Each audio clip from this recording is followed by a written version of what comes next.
আমরা পুজো দেওয়ার সময় কোনো লাইনই ছিল না, সেই জন্য আমরা বেশ ভালোই পুজো দিতে পেরেছি বেশ কিছুক্ষণ ধরে। আমাদের পুজো দেওয়া শেষ হয়ে গিয়েছিল সকাল 7:15-র মধ্যেই। তারপরে 8টা বাজতে না বাজতেই দেখি প্রচুর লাইন পড়ে গিয়েছে।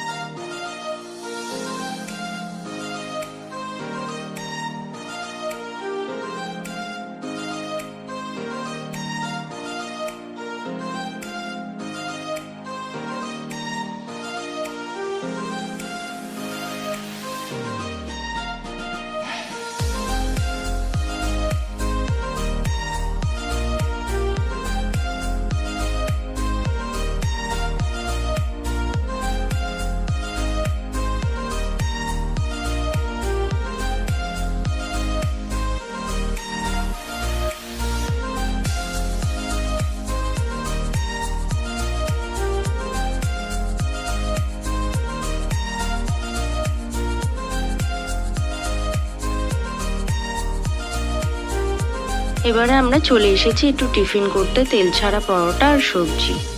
এই সময় নিশাকে আমি আর দীপালি দুজনে একা রেখে দিয়ে চলে এসেছিলাম, কারণ ও যেটাতে ভয় পায় সেটা ও কোনোদিনও একা একা করে না, ও তো আসবেই না বলে দিয়েছিল। তারপরে লাস্টে ওই দাদুটা নিশাকে শিখিয়ে জোর করে দিয়ে পাঠিয়েছিল। বাড়ি যাওয়ার জন্য শিয়ালদা থেকে ক্যানিং লোকাল ধরেছি, ঘুগনি খেতে খেতে বাড়ির দিকে রওনা দিলাম। আজকের মতো ভিডিওটা এখানেই শেষ করছি, দেখা হচ্ছে নেক্সট কোনো ভিডিওতে। টাটা।